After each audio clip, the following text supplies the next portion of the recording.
कभी भी राम रहीम पर फैसला आ सकता है। सीबीआई ने अधिकतम सजा की मांग की है। राम रहीम ने रहम की अपील की है। राम रहीम ने खुद को समाज सेवी होने का हवाला दिया है। कोर्ट रूम में राम रहीम की आंखों में आंसू है। सफेद वस्त्र में राम रहीम इस वक्त कोर्ट में हाथ जोड़े खड़े हुए हैं, आंखों में आंसू हैं, रहम की अपील कर रहे हैं। कह रहे हैं कि समाज सेवा की है, लिहाजा उन्हें कम सजा दी जाए।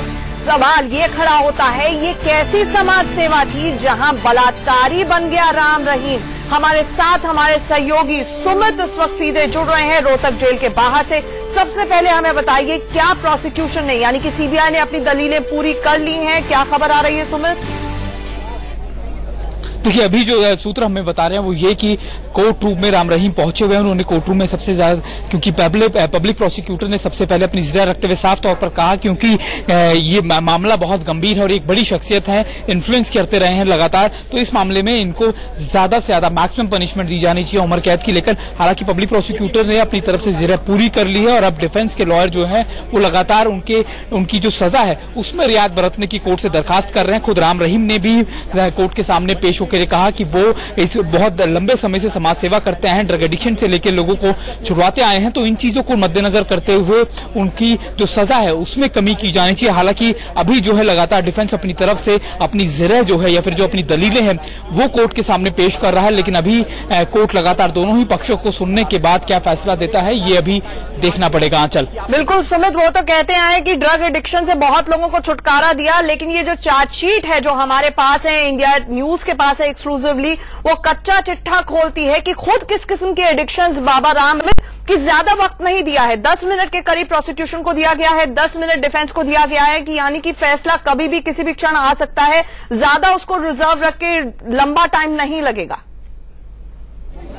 देखिए, निश्चित तौर पर माना यही जा रहा है कि 3:30 बजे तक जो है वो फैसला आ जाएगा। दोनों ही पक्षों को 10-10 मिनट दिए गए, क्योंकि जो धाराएं हैं महत्वपूर्ण, उन दोनों ही धाराओं के ऊपर जो चीजें हैं उनके खिलाफ, या फिर जो कह सकते हैं कि जो पूरे फैक्ट्स दोषी ठहराए जाने से पहले थे, उन सभी बेसिस के ऊपर ये माना जा रहा है कि जो जज साहब हैं वो सारी चीजें तैयार करके आए और अभी सिर्फ और सिर्फ वो ये देखना चाहते हैं कि जो पब्लिक प्रोसिक्यूटर या फिर जो लगातार सीबीआई की तरफ से कितनी सजा की मांग होती है, लेकिन उन्होंने मैक्सिमम पनिशमेंट की बात कही है और अभी यही मांग की, यही देखा जा रहा है। क्योंकि बहुत बड़ी खबर, सुमित आपको कुछ देर के लिए रोकना चाहूंगी, अंदर से ये खबर ये आ रही है कि सुनवाई पूरी हो चुकी है, यानी कि 10-10 मिनट का वक्त दिया गया था प्रोसिक्यूशन, सीबीआई को और डिफेंस को, बचाव पक्ष को। अब वो सुनवाई पूरी हो चुकी है, किसी भी क्षण किसी भी मिनट वो फैसला आ सकता है। गीता लूथरा वरिष्ठ वकील हमारे साथ जुड़ रही हैं। गीता, आपसे ये जानना चाहेंगे, जज जब इन तरह के मामलों में सुनवाई करता है, मिटिगेटिंग और एग्रावेटिंग सर्कमस्टांसेस की पूरी फहरिस्त दी जाती है दोनों पक्षों की तरफ से, एक जज के जहन में उस वक्त क्या चल रहा होता है और किन चीजों को ध्यान में रखकर मैक्सिमम पनिशमेंट दी जाती है?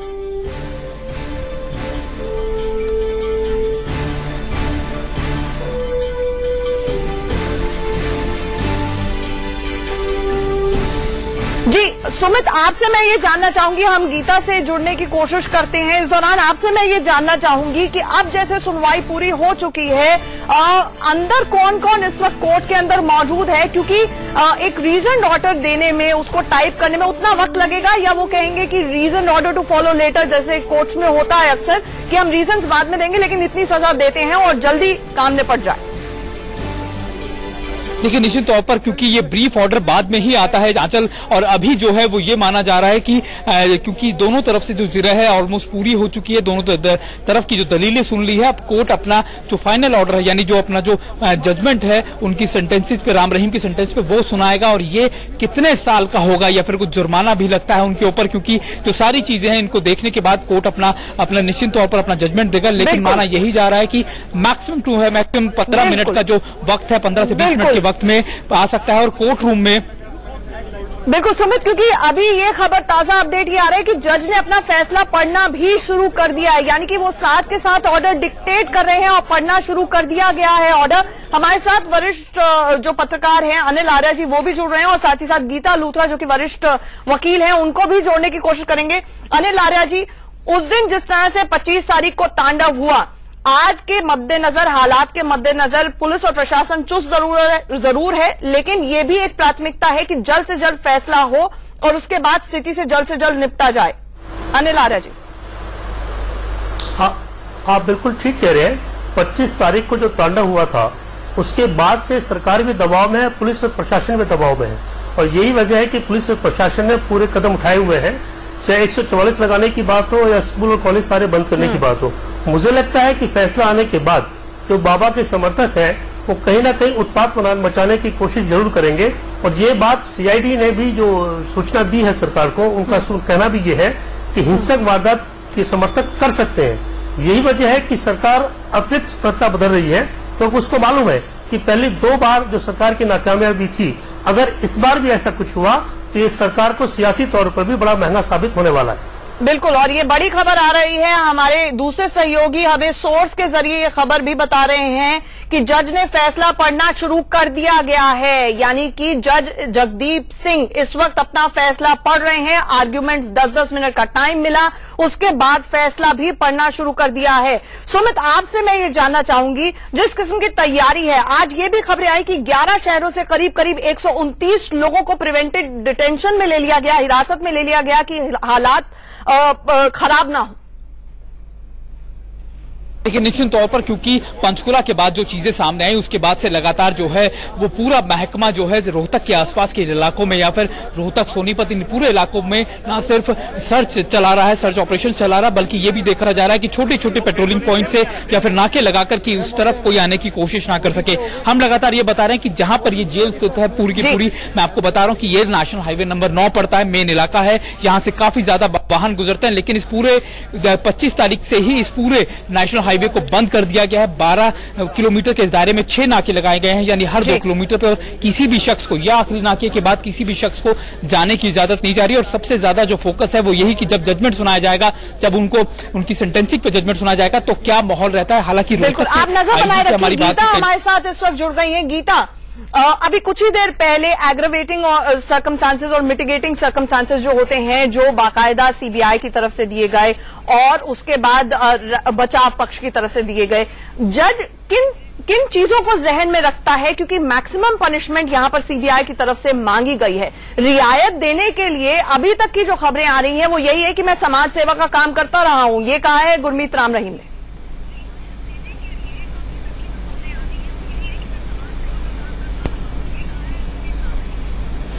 हाँ बिल्कुल। सर्कमस्टेंसेस क्या होती हैं, वो ये होती हैं कि कोई या तो बहुत जवान हो या बहुत बड़ी उम्र का हो, उनके छोटे छोटे बच्चे हों, उनका कोई फैमिली मेंबर नहीं हो, उनके पास खाने पीने का कोई साधन नहीं हो, अगर स्त्री है तो ऐसे वो चाइल्ड हो जिसको वो फीड कर रही हैं, जो बच्चे के देखभाल के लिए और कोई नहीं हो, कोई माँ बाप हो जो बहुत बूढ़े हों जिनको देखने का कोई ये तो कोई भी कंडीशन पर राम रहीम खड़े नहीं उतरते हैं। वो ये बहुत धार्मिक रहा है जी, बहुत अच्छा इंसान रहा है गीता, लेकिन जितनी कंडीशंस आपने बताई हैं राम रहीम के ऊपर तो ये कोई फिट नहीं बैठती है, बल्कि समाज सेवा की जो उन्होंने बात कही वो किस किस्म की सेवा कर रहे थे, अब तो ये भी सवालों के घेरे में है। तो रियायत क्या मिलेगी उनको?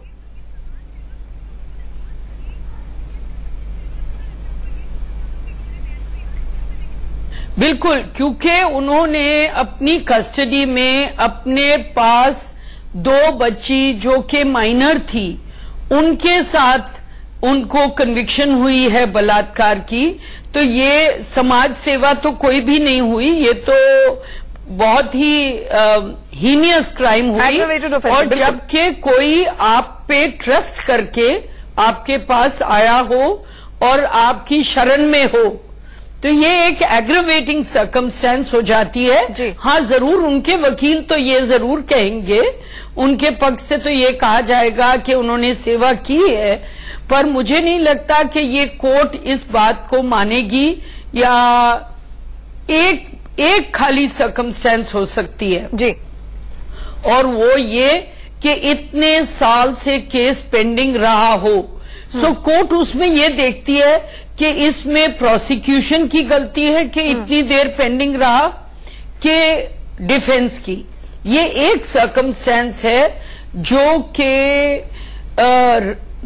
राम रहीम के वकील कह सकते हैं कि ये एक मिटिगेटिंग, लेकिन लगातार डिले करने की कोशिशें तो खुद राम रहीम से, और उनको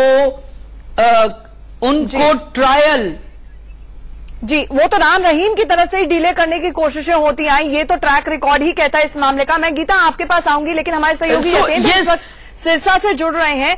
यतेंद्र, आपसे ये जानना चाहूंगी, अब 3:09 हो चुके हैं, किसी भी वक्त फैसला आ सकता है। सबसे पहले आप अपना ख्याल रखिएगा, और आप इस वक्त उधर सिरसा पर क्या देख पा रहे हैं, ये हमारे दर्शकों के लिए बयां कीजिए और अपने पीछे की तस्वीरें भी दिखाइए। बहुत टेंस हालात है।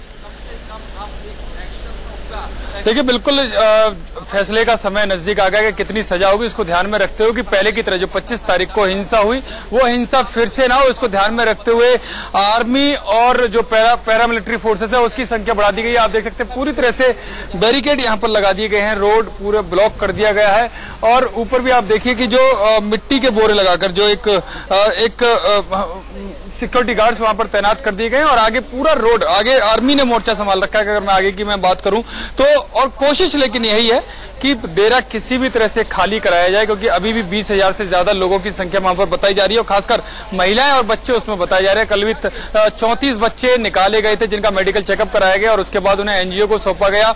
और प्रशासन के पास ये भी सूचना है कि घातक हथियार वहां पर हो सकते हैं, क्योंकि जब चेकिंग हुई, नाके पर जो चेकिंग हो रही है उसमें 2 AK-47, 2 पिस्टल, 2 रिवॉल्वर और करीबन 100 से ज्यादा गोलियां बरामद हुई हैं। ऐसे में अगर कोई बड़ा कदम उठाया जाता है, कड़ा कदम उठाया जाता है, तो बड़ी कैजुअलिटी हो सकती है। तो इससे बचने के लिए प्रशासन लगातार दबाव की रणनीति बना रहा है। वहां पर अनाउंसमेंट किया जा रहा है कि जो अपनी स्वेच्छा से जा सकता है। हरियाणा सरकार ने उस दिन कहा था कि हमने आर्मी को डिप्लॉय जरूर किया था, फ्लैग मार्च जरूर किया, लेकिन आर्मी का इस्तेमाल नहीं हुआ। क्या आज इस स्थिति में होंगे कि अभी 20,000 लोग जिस तरह से अंदर है, कितनी दूर है आर्मी, और क्या उसको ऑपरेशनलाइज करने में कोई हिचक आपको लगता है कि आज भी होगी, या एकदम से ऑर्डर्स दिए गए हैं कि हालात अगर थोड़े से भी बेकाबू हों तो कूद जाइए मैदान में?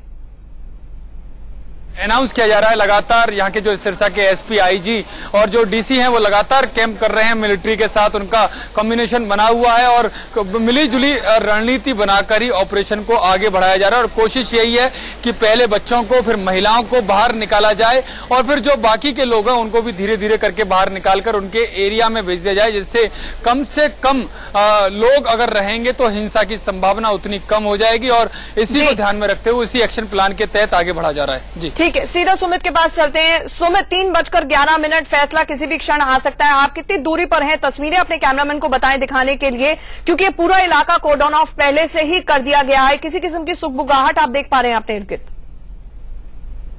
अभी तक यहाँ पर किसी तरीके की सुगबुगाहट नहीं है, लेकिन ये जरूर पता लग रहा है कि जज साहब जो है वो अपनी जजमेंट पढ़ना शुरू कर चुके हैं, और वो कभी भी यहाँ से, क्योंकि करीबन 1 से 1.5 किलोमीटर दूर जो जेल परिसर है, तो यहाँ पर आकर बताया जाएगा कि आखिरकार कितने साल की सजा उनको हुई। और ये लगातार ये भी कहा जा रहा है कि उनके जो वकील हैं वो भी आकर बातचीत कर सकते हैं, फिर बता सकते हैं कि आखिरकार उनको कितनी सजा हुई, या फिर वो हाईकोर्ट में कब अपील करने वाले हैं। तो इसी चीजों का, इन्हीं पलों का इंतजार है। लेकिन चीजें जो है वो हम आप तक दिखा रहे हैं, बता रहे हैं कि क्या सुगबुगाहट है, या फिर क्या सभी की नजर इस बात पर है कि कब ये फैसला आएगा, और कब कम से कम ये तय होगा कि आखिरकार रेप मामले में दोषी करार दिए गए राम रहीम को सजा, सरकार के कानून कितनी सजा देता है। बिल्कुल, कोर्ट में रो रहा है गुरमीत राम रहीम, इस वक्त इस तरह की खबरें आ रही हैं। गीता, आपसे ये जानना चाहेंगे कि जिस तरह से इस मामले में कम से कम ये साफ हुआ, ये 2 मामले हैं जिसमें बलात्कार का दोषी राम रहीम को पाया गया है, ऐसे में ये तो साफ हो चुका है कि हैबिचुअल ऑफेंडर है। मर्डर के 2 केसेस हैं जिनके ऊपर भी बहुत जल्द फैसला आ सकता है। गीता, अगर आप हमें सुन पा रही हैं, मैं ये जानना चाहूंगी आपसे, ऐसे में राह बहुत मुश्किल होने वाली है राम रहीम की आने वाले वक्त में, चाहे वो बेल का मामला हो, चाहे वो अपील का मामला भी हो।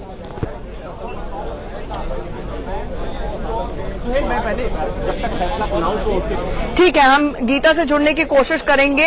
अनिल आर्या जी, आपसे ये जानना चाहूंगी, उस दिन एक पर्दाफाश हुआ गुरमीत राम रहीम का, ये साफ हो गया कि हैबिचुअल ऑफेंडर है, ये भी साफ हो गया कि 130 के करीब साध्वियां अंदर थीं जिनको डराकर धमकाकर रखा गया था। सीबीआई की अपनी चार्जशीट ये कहती है कि बहुतों ने माना कि उनके साथ भी कुकर्म हुआ है, लेकिन वो सामने रिकॉर्ड पर नहीं आना चाहती। ऐसे में धीरे धीरे परतें खुलेंगी और आने वाला वक्त कहीं ना कहीं हम सबके लिए सबक भी है इन गॉडमेन, इन साधु संतों और इन जो अपने आप को राम का नाम बदनाम करते फिरते हैं, उन लोगों के लिए, उन लोगों से बच के आपकी बात बिल्कुल ठीक है। चाहे राम और रहीम का नाम पूरा बदनाम किया, और ये जो गुंडा तत्व है, ये जो ढोंगी बाबा तंत्र है, इनसे बचना होगा। ये हमारी मानसिकता, जो हमारे लोगों की मानसिकता है, उसमें बहुत जल्दी बहकावे में आ जाते हैं। हमने चाहे संत रामपाल की बात है, चाहे इसकी बात हो, जहां तक बाबा राम रहीम की बात है, तो इसकी जो परतें हैं ये 2002 से खुलनी शुरू हो गई थी। ये बात और है कि इसको सजा आज मिल रही है, लेकिन जब ये कांड हुआ था, जब इन साध्वी ने लेटर लिखा था अटल बिहारी वाजपेयी जी को, उसके बाद जो सिरसा के पत्रकार थे रामचंद्र छत्रपति, उनका अखबार था पूरा सच, उन्होंने पूरी कहानी छापी थी, जिसके बाद डेरे के सेवादारों ने ही उसका मर्डर कर दिया था। और उसके बाद ये सूचनाएं आती रही कि वहाँ जो साधक है उनको नपुंसक बनाया जाता है, उनको कोई चीज पिला के बेहोश कर देते हैं, और 2 दिन बाद जब होश में आते हैं तो पता चलता है कि उनके टेस्टिकल निकाल दिए गए हैं, उनको नपुंसक बना दिया गया है। ये तमाम ऐसी चीजें हैं कि जो बार बार सामने आती रही है डेयरी के बारे में। लेकिन ये दुर्भाग्यपूर्ण स्थिति ये है कि हमारी जो पॉलिटिकल पार्टीज है, उनका जो पर्सनल इसको मिलता रहा, उनका संरक्षण जो मिलता रहा, उन संरक्षण की वजह से ये आज यहाँ खड़े हैं। तब 2002 में जब ये पूरा प्रकरण सामने आया, और बार बार मामले को दबाने की कोशिश की गई। जिस तरह अनिल आर्या जी आपने बताया, जब पहली बार चिट्ठी लिखी गई थी, पहला मर्डर 3 महीने के अंदर अंदर उसके बाद हुआ था, और वो भी मामला है जिस पर फैसला आना बाकी है।